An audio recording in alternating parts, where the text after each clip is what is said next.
प्रधानमंत्री नरेंद्र मोदी जी आज कलकत्ता आ रहे हैं और जो मेट्रो रेल का प्रोजेक्ट वो इनॉग्रेट करेंगे, वो प्रोजेक्ट तो पूरा ममता बनर्जी जब रेल मिनिस्टर थे उनकी तैयार किया हुआ है।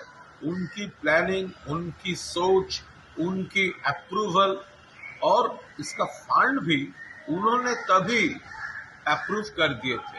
तो इतना देर हुआ क्यों हुआ, रेल जाने, भाजपा जाने।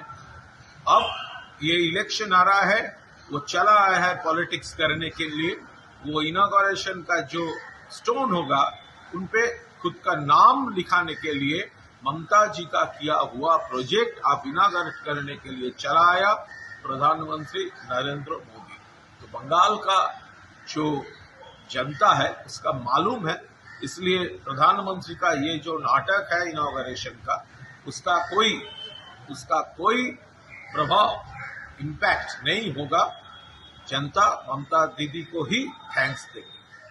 সুপ্রিম কোর্ট থেকে এখনো পর্যন্ত যা খবর পাওয়া গেছে তাতে এই ওবিসি সংরক্ষণ নিয়ে জয়েন্ট এন্ট্রান্স এবং মেডিকেল এন্ট্রান্স এ বিষয়ে হাইকোর্টের রায় স্থগিতাদেশ দিলেন মহামান্য সুপ্রিম কোর্ট এবং তার প্রধান বিচারপতির বেঞ্চ।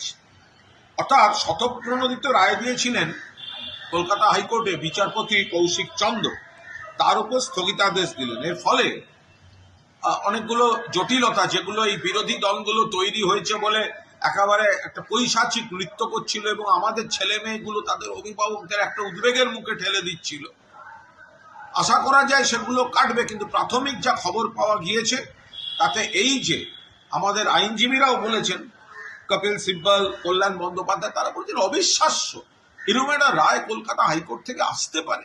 তো সুপ্রিম কোর্ট তাতে স্থগিতাদেশ দিয়েছে। ফলে এই ছাত্রছাত্রীদের নিয়ে তারা যে অভিভাবকরা চিন্তায় ছিলেন, দুশ্চিন্তায়, মুখ্যমন্ত্রী দুশ্চিন্তা, সবাই একটা উদ্বিগ্ন ছিলাম।